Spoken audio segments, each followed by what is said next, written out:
On May 29, 2023, Uganda's President Yoweri Museveni signed into law a bill criminalizing same-sex conduct, including the possibility of the death penalty for those convicted of aggravated homosexuality. The enactment of this law drew severe criticism from Western countries, resulting in the reduction or cessation of aid to the East African nation. We are making this law for ourselves, we are making this law for our children, we are making this law for the children of our children. This country will stand firm. And once it passed, I can tell you, Madam Speaker, we are going to reinforce the law enforcement officers to make sure that homosexuals have no space in Uganda. However, with the country still grappling with limited funds, this development undermines Uganda's efforts to combat HIV/AIDS by 2030, as the program heavily relies on donor funding.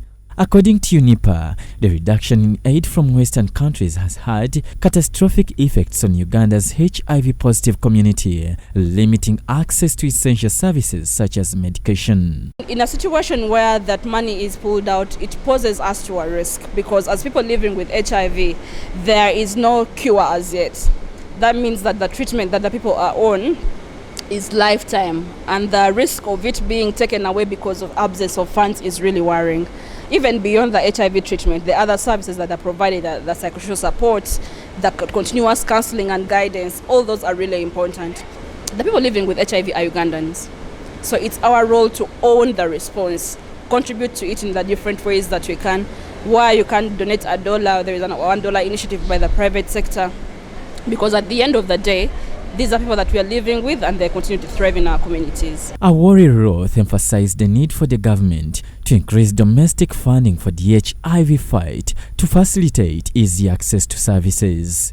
She made these remarks during the Y+ Summit 2024 at Hotel Africana in Kampala. Let's increase funding, domestic funding for HIV, because at the end of the day, people living with HIV are not all going to be wiped out.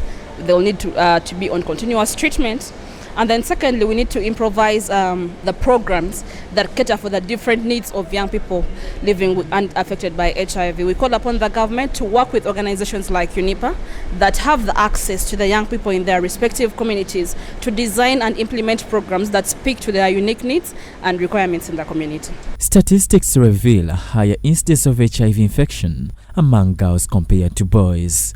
Awori attributed this trend to the numerous challenges faced by girls compared to their male counterparts.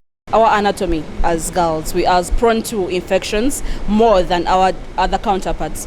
Secondly, it's the issue of the risky and harmful practices that the different communities practice. For example, you will find in a community a girl of 16 years being married to a man of 57 who has about 4 to 5 other women. That sexual network exposes the young girl to HIV in their communities. Then the other aspect is about the opportunities that are given to the young people. Sometimes there are financial hindrances, and this makes the young people to be desperate, the young girls to be desperate. You look at the statistics, it shows you that you have more young people getting infected, especially the young girls and women, meaning that there's still a lot to be done. And this usually comes with the lack of information, or maybe the inappropriate information being shared out in the community. Speaking to Family TV, Trevor Emegel highlighted some of the key challenges faced by people living with HIV/AIDS, including stigma. HIV stigma is one thing that continues to prevail in the school setting, in the community, in healthcare facilities, and is one thing that actually needs very, very urgent addressing. When we look at our adolescent girls and young women, we still have 3 out of the 4 infections coming from adolescent girls and young women. Participants from various regions of Uganda shared their experiences at the summit. And this summit, what I have learned, we have to make a choice for ourselves who are living with HIV, not someone to make a choice for you. I've learned the use of disclosure. It helps you to be free as a HIV positive young people. John Baptista Humza, Church of Uganda, Family TV News at 8.